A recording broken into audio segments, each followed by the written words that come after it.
Ya, selamat siang adik-adik semua yang luar biasa. Sabtu-Sabtu menyematkan diri untuk ini ya, untuk mengikuti sharing pembelajaran terkait mitigasi bencana gempa bumi. Ya, terima kasih kepada Tunas Hijau dan juga narasumber-narasumber sebelumnya, Pak Astika dan juga Pak Kusnadi yang sudah memaparkan dan juga mengenalkan bagaimana gempa bumi itu terjadi, terus kemudian bagaimana eh, peta kawasan rawan bencana gempa bumi itu digunakan dan juga dibaca. Itu sangat penting ya, adik-adik, untuk kita, untuk kesiapsiagaan kita menghadapi ancaman gempa bumi. Ya, pada kesempatan kali ini saya Mokhtarodin Widodo, biasa dipanggil Widodo, itu akan mengenalkan terkait mitigasi bencana gempa bumi adik-adik. Nah, sebelumnya ini adalah profil saya. Jadi tak kenal maka tak kenalan dhisik rek. Gitu. Kalau bahasa Indonesianya tak kenal maka saya kenalan dulu adik-adik. Nah, ini adalah profil saya. Saya salah satu analis mitigasi bencana di BPBD Provinsi Jawa Timur, Badan Penanggulangan Bencana Daerah dari Provinsi Jawa Timur. Kemudian saya lulus dari Teknik Geologi Universitas Gadjah Mada di tahun 2017 dan saya merupakan anggota dari Ikatan Ahli Geologi Indonesia untuk pengurus daerah Jawa Timur. Nah, begitu ya adik-adik ya profil saya. Nanti kalau mau WA saya bisa di 0857 2599 8925 atau email juga bisa mukhtarodin.widodo@gmail.com. Nah, selanjutnya untuk misi hari ini ya adik-adik, misi saya hari ini adalah meningkatkan pemahaman dan kesiapsiagaan masyarakat terhadap gempa bumi. Nah, selanjutnya saya akan mengenalkan ini eh, Provinsi Jawa Timur ke adik-adik sekalian yang berasal dari seluruh Indonesia gitu ya. Nah, untuk Provinsi Jawa Timur sendiri adik-adik itu ada 14 macam ancaman bencana. Nah, jadi dari berdasarkan kajian risiko bencana yang ada di Jawa Timur, itu Jawa Timur memiliki 14 macam ancaman bencana. Nah, apa saja 14 macam ancaman bencana itu? Nah, bisa dilihat di layar. Yang pertama adalah banjir, erupsi gunung api, tsunami, cuaca ekstrim, gelombang ekstrim dan abrasi, gempa bumi, kekeringan, karhutla atau kebakaran hutan dan lahan, tanah longsor, banjir bandang, likuifaksi, epidemi dan wabah penyakit, kegagalan teknologi, dan juga pandemi COVID-19. Nah, dari 14 macam ancaman bencana ini, adik-adik, ya, itu 10 di antaranya itu memiliki risiko tinggi. Jadi yang ada di warna merah ini itu memiliki risiko tinggi untuk Jawa Timur. Kemudian untuk likuifaksi seperti yang terjadi di Palu, Kota Palu tahun 2018 kemarin itu yang sangat luar biasa menelan korban jiwa ribuan orang, itu Jawa Timur memiliki risiko sedang. Terus kemudian untuk epidemi dan wabah penyakit dan juga kegagalan teknologi itu memiliki risiko rendah. Dan untuk endemi COVID-19 yang dulunya itu pandemi, itu sekarang sudah ditetapkan sebagai endemi COVID-19. Nah, di Indonesia, ya, di Indonesia itu juga memiliki 14 macam ancaman bencana. Jadi bencana yang ada di Indonesia itu juga semuanya ada di Jawa Timur. Jadi Jawa Timur itu miniatur dari Indonesia terkait kebencanaan. Nah, apa implikasinya ya adik-adik? Implikasi dari ancaman bencana yang ada di Jawa Timur itu ternyata adalah tingginya frekuensi kejadian bencana. Frekuensi kejadian bencana yang ada di Jawa Timur. Jadi bisa dilihat untuk tahun 2024 terjadi 393 bencana itu yang ada di Jawa Timur sendiri. Dan juga di tahun 2025 dari tanggal 1 Januari sampai dengan tanggal 30 Juni 2025 itu sudah 207 bencana yang terjadi di Jawa Timur. Nah, pada tahun 2024 tahun kemarin itu di tanggal 22 Maret tahun 2024 itu terjadi fenomena gempa bumi di sebelah barat Pulau Bawean di Kabupaten Gresik. Nah, gempa bumi tersebut itu bisa dirasakan sampai kota Surabaya, Kabupaten Sidoarjo, dan sekelilingnya, Kabupaten Tuban, dan juga Kabupaten Lamongan. Jadi nggak hanya di Kabupaten Gresik saja. Nah, tingkat kerusakannya sangat luar biasa, adik-adik ya.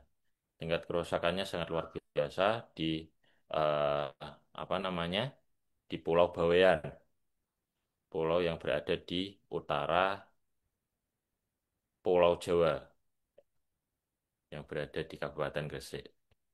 Nah, selanjutnya seperti yang sudah disampaikan oleh Pak Kusnadi tadi, ya. Nah, ini adalah peta bahaya gempa bumi untuk Provinsi Jawa Timur. Jadi kalau adik-adik lihat, ya, itu tidak ada satupun lokasi yang aman dari gempa untuk Provinsi Jawa Timur, begitu ya.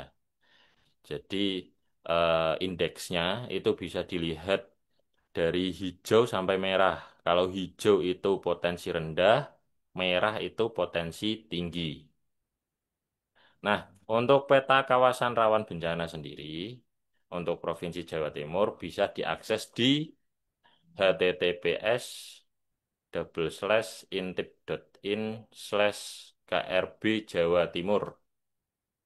Nanti bisa diakses sendiri di apa namanya melalui browser masing-masing. Gitu ya. Nanti bisa dimanfaatkan. Monggo terserah seperti apa pemanfaatannya. Nah, selanjutnya adik-adik kita bisa melihat aktivitas gempa ya dari periode tahun 2008 sampai dengan 2019 untuk Pulau Jawa dan sekitarnya. Jadi bisa dilihat bahwa pusat gempa yang titik-titik merah ini, titik-titik merah, biru, terus kemudian oranye, kuning, hijau, ini merupakan titik pusat kegempaan. Ya, bisa dilihat bahwa eh, apa namanya titik gempa, pusat gempa yang paling banyak itu terjadi di daerah Megatrust atau daerah penunjaman seperti yang sudah dijelaskan oleh Pak Astika dan juga Pak Kusnadi tadi. Nah, untuk di daratan ya itu juga eh, sering terjadi seperti gempa-gempa yang ada di kerak dangkal ini, gempa kerak dangkal. Nah, terus kemudian untuk yang di Laut Jawa ini merupakan gempa dalam. Oke. Terus yang di apa namanya eh, sebelah selatan Palung Jawa yang ada tulisannya Outer Res itu merupakan gempa-gempa yang terjadi di lempeng Samudra Indo-Australia. Nah, selanjutnya untuk sumber gempa sesar aktif di Jawa Timur itu ada beberapa, bisa dilihat dari nomor 1 sampai dengan nomor 7, ya, mulai dari sesar Naikpati, sesar Kendeng, sesar Pasuruan, Probolinggo, Wongsorejo, zona RMKS, dan juga sesar Bawean. Nah, untuk sesar Bawean ini baru teridentifikasi tahun kemarin yang menyebabkan gempa bumi di sebelah barat Pulau Bawean. Nah, selanjutnya kita akan melihat bagaimana peningkatan aktivitas gempa bumi di Jawa Timur. Periode 5 Januari tahun 2000 sampai dengan 3 Juli tahun 2025. Nah, ini bisa dilihat ya, adik-adik. Ini adalah apa namanya? Titik-titik sumber gempa atau pusat gempa, yang mana untuk warna merah itu adalah gempa dangkal, kemudian warna kuning adalah gempa menengah, dan warna hijau adalah gempa dalam. Gitu. Luar biasa ya, kerapatan dari titik-titik gempa ini, titik pusat gempa yang ada di selatan Jawa dan juga Pulau Jawa ini. Ini hanya 25 tahun terakhir. Ya, perlu diingat ini adalah gambaran dari 25 tahun terakhir. Mulai dari 5 Januari tahun 2000 sampai dengan 3 Juli tahun 2025. Nah, untuk setelah tahu bagaimana apa namanya eh, apa itu gempa, terus kemudian bagaimana cara membaca peta rawan bencana gempa, yang sangat penting dari eh, pengetahuan kita terhadap gempa bumi itu adalah upaya mitigasi bencana gempa bumi. Ya. Nah, untuk mitigasi sendiri itu dibagi menjadi dua, adik-adik. Yang pertama adalah mitigasi struktural, nggih. Nah, untuk mitigasi struktural ini adalah upaya-upaya mitigasi terkait pembangunan, terkait infrastruktur, ya. Jadi misalkan perkuatan fondasi rumah itu merupakan mitigasi struktural. Perkuatan gedung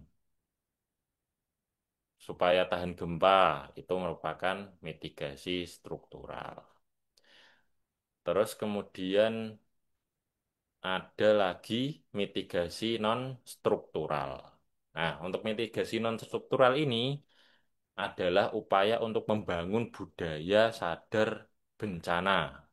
Nah, karena kita sedang membahas mitigasi bencana gempa bumi, ya berarti kita sedang membahas membangun budaya sadar bencana gempa bumi. Nah, ini webinar nasional ini, itu merupakan salah satu upaya mitigasi non struktural. Tuh, adik-adik. Nah, selanjutnya saya akan menjelaskan tentang mitigasi struktural. Yang mana mitigasi struktural itu tadi, seperti yang sudah saya jelaskan, terkait tentang infrastruktur atau pembangunan. Nah, untuk mitigasi struktural sendiri, ya adik-adik, itu yang pertama adalah penerapan dan kepatuhan terhadap regulasi atau peraturan perundang-undangan yang sudah diatur oleh pemerintah. Nah, jadi untuk Standar Nasional Indonesianya, SNI-nya itu ada di nomor 1726 tahun 2019 tentang tata cara perencanaan ketahanan gempa untuk struktur bangunan gedung dan non-gedung. Jadi bangunan gedung itu seperti apa? Bangunan gedung ya, gedung sekolah, terus gedung pemerintahan, hotel, ya gedung-gedung tinggi itu, terus gudang itu adalah bangunan gedung. Terus kalau non gedung seperti apa, Mas Widodo? Non gedung itu contohnya seperti jembatan, itu adalah salah satu contoh dari non gedung, jalan. Nah, terus kemudian yang kedua, nggih, penerapan kepatuhan terhadap regulasi, yaitu adalah peraturan daerah tentang rencana tata ruang wilayah, seperti yang sudah dijelaskan oleh Pak Kusnadi tadi, bahwa kita harus mematuhi RT RW, ya RT RW itu rencana tata ruang wilayah, yang mana di zona risiko tinggi gempa bumi itu bangunannya harus seperti apa, ya. Zona risiko sedang gempa bumi itu harus menaati peraturan pembangunan gedung dan non gedung itu seperti apa. Nah, itu harus kita patuhi untuk penerapan regulasi yang mengatur terkait standar nasional Indonesia tentang bangunan gedung dan non gedung. Yang kedua itu adalah retrofitting atau penguatan. Penguatan apa? Penguatan struktur bangunan. Nah, jadi adik-adik eh, bisa nih rumah orang tuanya atau rumah saudaranya, rumah kakeknya itu nanti diusulkan untuk eh, di retrofitting agar tahan gempa gitu. Nah, belajar dari Jepang, nggih, seperti yang sudah Pak Kusnadi tadi bilang. Jadi tahun ini, bulan Januari kemarin, itu saya diberikan kesempatan oleh pemerintah Jepang untuk berkunjung ke Jepang, untuk belajar dan berlatih terkait penanggulangan bencana yang ada di Jepang. Jadi di Jepang, adik-adik sekalian, itu standar bangunan tahan gempa itu selalu diperbarui ketika terjadi gempa besar. Jadi misalkan seperti tahun 2011 kemarin ya, tahun 2011 kemarin itu kan terjadi gempa besar Tohoku ya, yang menyebabkan tsunami yang sangat besar ya di daerah Jepang, pesisir timur Jepang. Nah, itu eh, peraturannya diperbarui ya adik-adik. Peraturannya diperbarui, dioptimalkan, disempurnakan, yang mana padahal yang mana sebelumnya itu standar bangunan tahan gempa di negara Jepang itu sudah sangat bagus dan diterapkan gitu, dan diterapkan di Jepang. Terus kemudian yang ketiga itu adalah penelitian tentang gempa dan aplikasinya. Jadi penelitian tentang gempa di Jepang itu sudah sangat advance, sudah sangat maju dan diaplikasikan. Nah, ini yang sangat jarang terjadi di Indonesia gitu. Kemudian rencana tata ruang wilayah seperti yang sudah saya sampaikan tadi, itu kesiapsiagaannya didasarkan pada zonasi. Jadi di Jepang itu pembangunan masyarakat atau pembentukan masyarakat tangguh bencana itu didasarkan pada zona-zona, zonasi seperti eh, yang dilakukan oleh Kementerian Pendidikan sekarang. Kementerian Pendidikan sekarang kan melakukan zonasi terkait sekolah ya.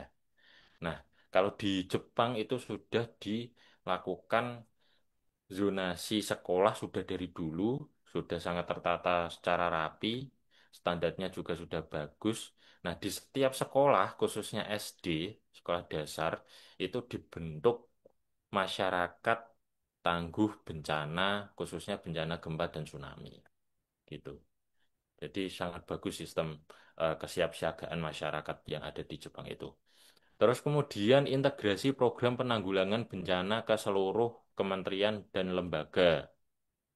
Nah, jadi yang menanggulangi bencana bukan hanya Badan Nasional Penanggulangan Bencana, bukan hanya Badan Penanggulangan Bencana Daerah, tapi seluruh kementerian, seluruh lembaga, seluruh dinas, pokoknya yang ada di dalam tubuh pemerintahan Jepang itu sudah diintegrasikan atau dimasukkan program-program penanggulangan bencana.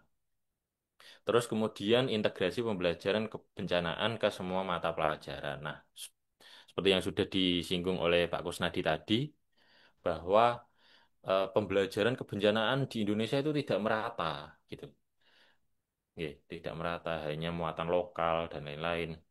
Nah, kalau di Jepang, adik-adik, itu pembelajaran kebencanaan itu dimasukkan ke dalam mata pelajaran lainnya, seperti IPA dimasukkan terkait kebencanaan, bagaimana gempa bumi itu terjadi, tsunami itu terjadi, gunung api itu terjadi, terus kemudian di pelajaran IPS misalkan itu bagaimana ketika apa namanya penanganan darurat itu masyarakat itu berperan. Nah, itu dimasukkan ke setiap mata pelajaran yang ada di sekolah-sekolah di Jepang gitu.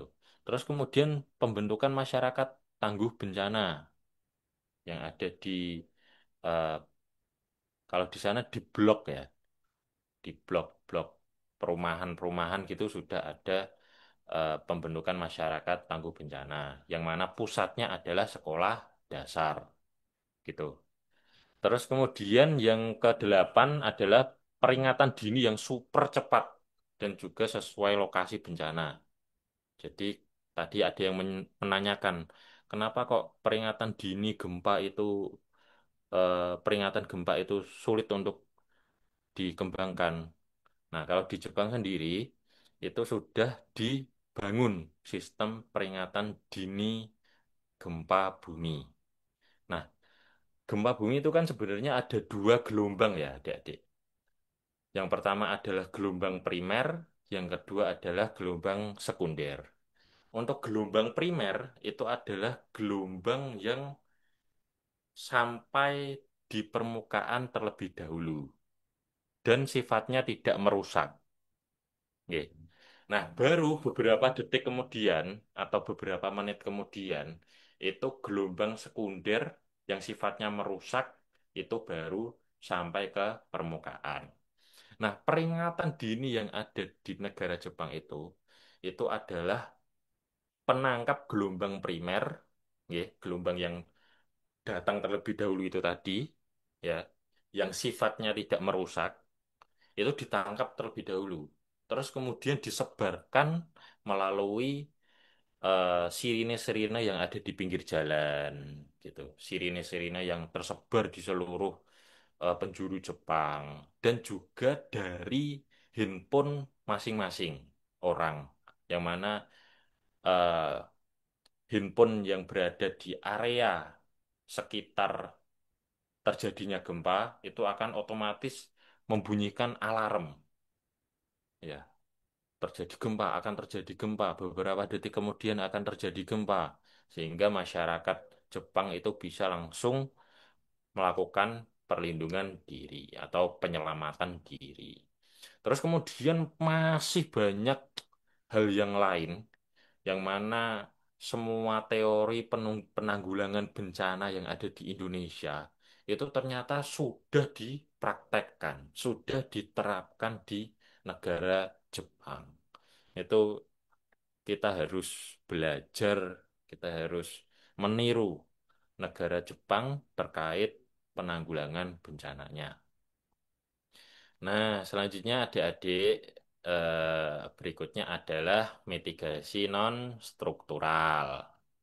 Jadi mitigasi non-struktural itu intinya adalah membangun budaya sadar bencana khususnya untuk pada kesempatan kali ini bencana gempa bumi gitu. Jadi membangun budaya sadar bencana itu apa saja?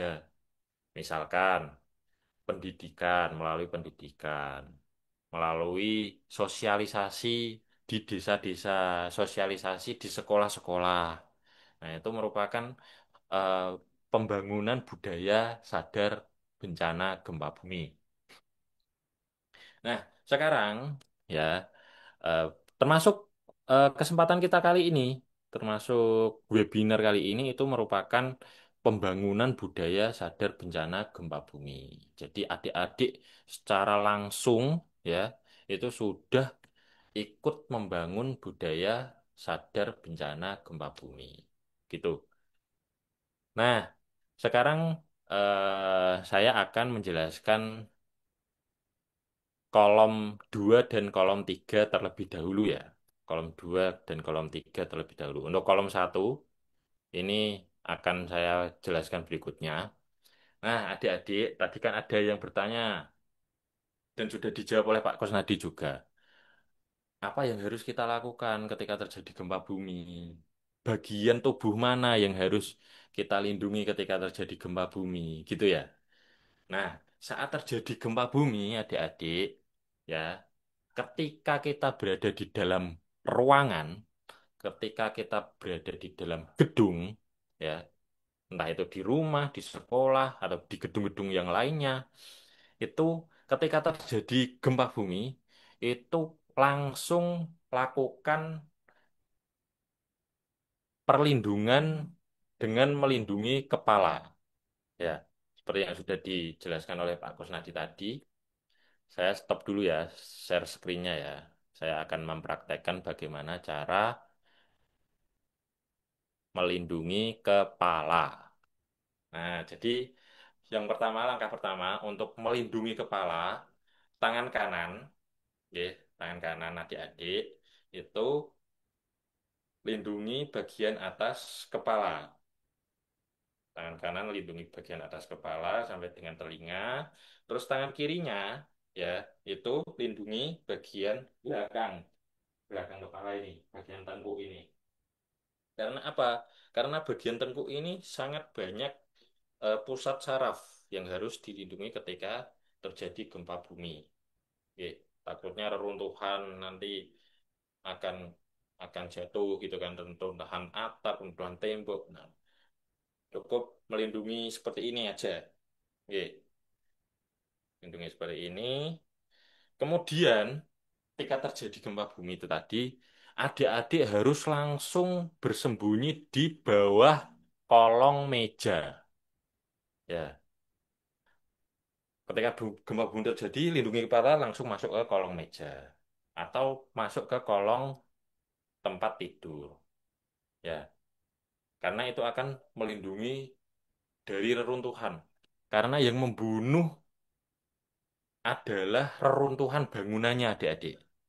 Bukan goncangan gempa buminya, bukan goyangan gempa buminya. Tapi reruntuhan bangunan, reruntuhan atap. Nah, itu yang menyebabkan atau yang membunuh banyak orang itu adalah reruntuhan bangunannya. Yang berikutnya adalah jauhi kaca, adik-adik. Jauhi kaca. Nggih, karena kaca itu bisa melontarkan pecahan-pecahannya ketika terjadi gempa bumi. Yang ketiga, nggih, itu tetap bersembunyi sampai dengan gempa reda. Baru kalau setelah reda, silahkan keluar dari gedung tersebut atau dari ruangan. Nah, kalau kami di BPBD Provinsi Jawa Timur, setiap ada kunjungan, kunjungan dari teman-teman sekolah, anak-anak sekolah gitu, adik-adik yang berasal dari TK, SD, SMP, SMA, itu kami ajari lagu terkait mitigasi, adik-adik. Yang pertama, lagunya seperti ini. Mungkin bisa nanti apa namanya, dijadikan pembelajaran di sekolah ya. Kalau ada gempa, lindungi kepala. Kalau ada gempa, masuk kolong meja. Kalau ada gempa, jauhilah kaca. Kalau gempa reda, jalan ke tempat terbuka. Itu. Jadi bisa dihafalkan nanti ya, dibuat pelajaran di sekolah. Nah, itu kalau ada kalau teman-teman ada di dalam gedung. Kalau Ya. ada di Coba, area coba terbuka, nyanyi bareng-bareng lagi. nanti ya, nanti nyanyi bareng-bareng lagi ya. Oke. Nah, sekarang kalau ada di ruangan terbuka, adik-adik, yang pertama dilakukan apa? Jangan mendekati gedung, ya, jangan mendekati gedung karena rawan roboh gedungnya, ya. Terus kemudian jangan mendekati pohon, jangan mendekati tiang listrik, jangan mendekati baliho. Pokoknya jangan mendekati ini apa bangunan-bangunan, semua bangunan pokoknya. Jadi usahakan menjauh dari bangunan. Kalau adik-adik sudah berada di ruang Permisi, terbuka. Bapak. Nggih. Waktunya kurang 3 menit. Oh ya, baik. Terus kemudian kalau sedang berkendara itu turun dari kendaraan. Kalau berada di dekat pantai itu segera menjauh dari pantai. Cari lokasi yang tinggi karena bisa saja gempa tersebut menimbulkan tsunami.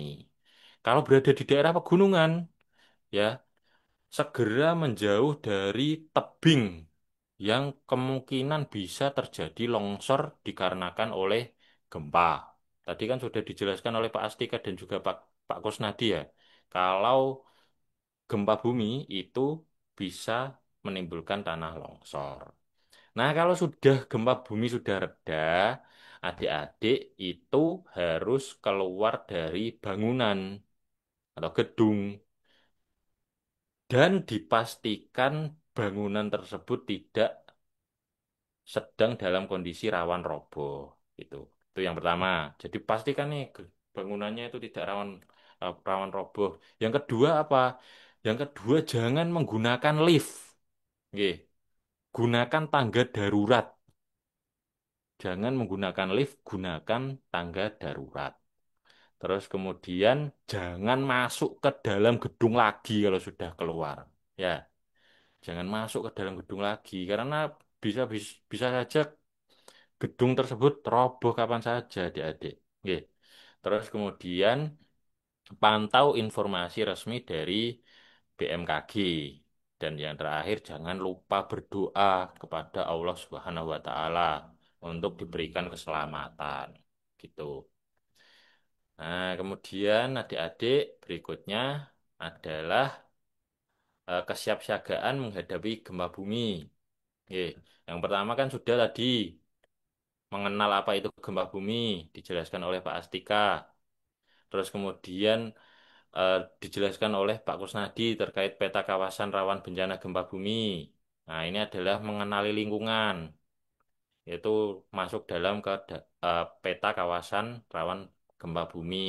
Terus berikutnya adalah melakukan persiapan rutin pada tempat adik-adik sekolah, adik-adik bekerja nanti, adik-adik tinggal, itu harus diatur perabotannya, terus kemudian gas, air, listrik itu kalau sudah tidak digunakan segera dimatikan. Kalau terjadi gempa bumi itu sangat bahaya kalau eh, masih menyala. Terus kemudian juga mencegah keruntuhan material terhadap gempa. Misalkan AC-nya itu diberi pelindung. Nggih. AC-nya diberi pelindung, terus kemudian lemari itu dikaitkan ke tembok agar tidak jatuh ketika terjadi gempa bumi.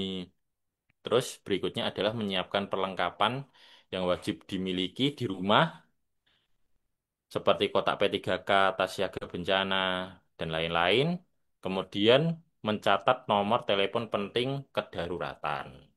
Jadi, mari kita lakukan bersama. Nah, kalau adik-adik eh, berada di komunitas, di desa atau di kelurahan, adik-adik bisa mengusulkan nih pembentukan desa tangguh bencana. Kalau BPBD Provinsi Jawa Timur setiap tahunnya itu membentuk 40 desa tangguh bencana. Jadi masyarakat desa yang berada di kawasan rawan bencana itu kita latih, kita didik untuk bisa melakukan penyelamatan, bisa melakukan aksi tanggap darurat bencana, membuat dapur umum ketika terjadi bencana, dan lain-lain. Nah, selanjutnya untuk sekolah, nah ini yang paling dibutuhkan ini sama adik-adik ini.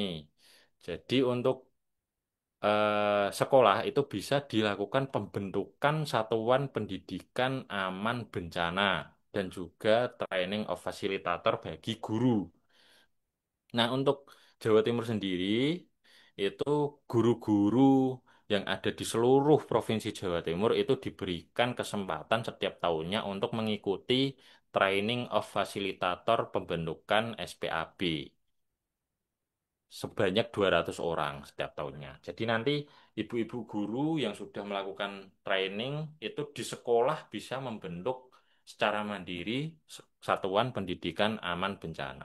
Jadi nanti di sekolah ini langsung dilakukan training nih, dilakukan sosialisasi, dilakukan pelatihan, bagaimana terjadi gempa bumi, bagaimana kalau eh, melakukan evakuasi mandiri setelah terjadinya gempa bumi, bagaimana menolong teman yang menjadi korban reruntuhan bangunan akibat gempa bumi, dan lain-lain.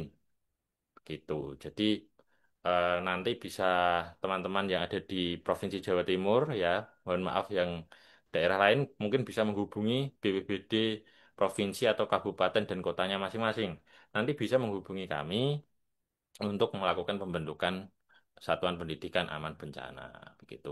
Nah, tadi kan sudah dibahas oleh Mbak Gayatri ya terkait siapkan tas siaga bencana. Nah, isi tas siaga bencana itu apa aja? Isi tas siaga bencana itu kotak P3K, masker, peluit, uang cash, handphone, dokumen dan surat-surat, radio portable, pakaian, senter, air minum, dan juga makanan yang tahan lama. Nah, untuk isi tas siaga bencana ini itu dikhususkan atau diperuntukkan agar kita bisa bertahan hidup selama 3 hari ketika terjadi bencana.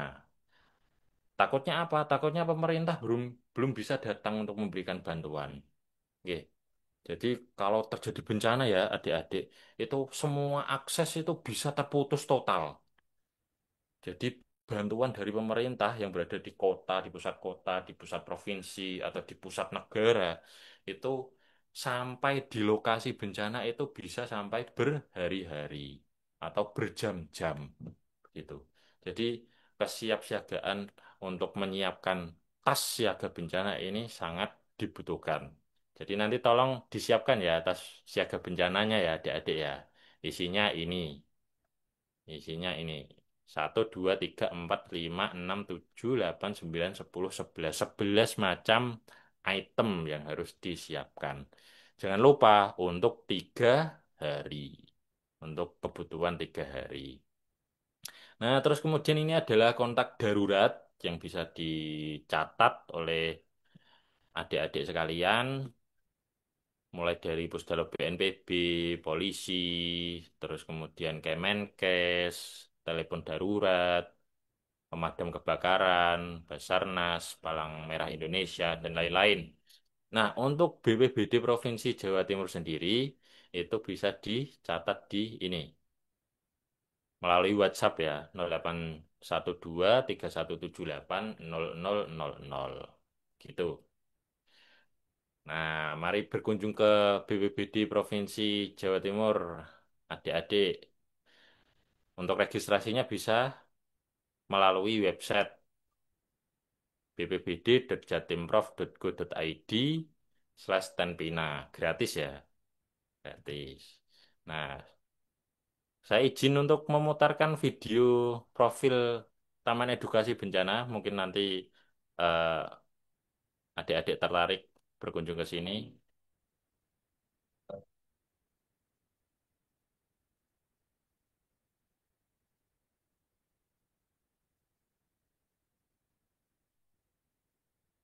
Nah, jadi di sini di BPBD adik-adik bisa berkunjung ke virtual reality penanggulangan bencana. Jadi ini nanti bisa bermain VR di sini.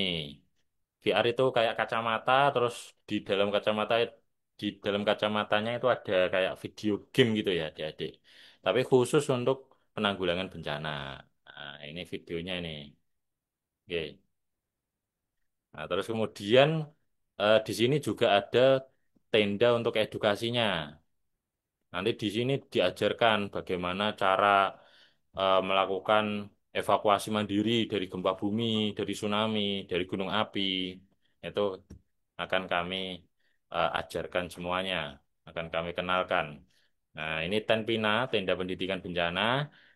Adik-adik juga bisa melakukan kunjungan ke sini, terus belajar di sini, peralatan apa yang dibutuhkan ketika terjadi bencana, terus kemudian eh, jenis-jenis gunung api, terus bisa melihat bagaimana barang-barang sisa-sisa bencana. Nah, ini Mohon ada maaf, sisa-sisa Bapak. gunung api bisa dilihat. Terus juga ada Waktunya sisa-sisa sudah habis. longsor. Kita langsung lanjut ke Nah, di sesi sini tanya ada jawab. poster-poster yang informatif terkait kebencanaan. Ini adalah tenda pendidikan bencana. Nah, ini Permisi, adalah Bapak. layar Waktunya sudah interaktifnya. habis. Kita Nanti langsung bisa. lanjut ke sesi tanya jawab.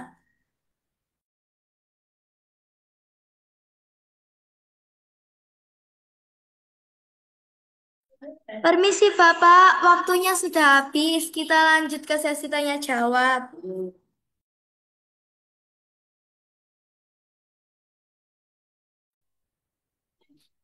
Ya, Mbak Kaila.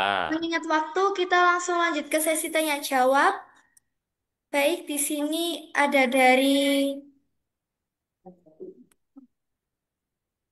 Pengatim Sakti.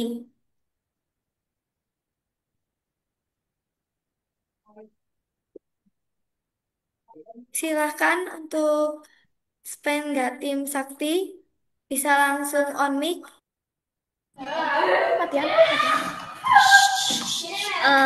Baik, terima kasih.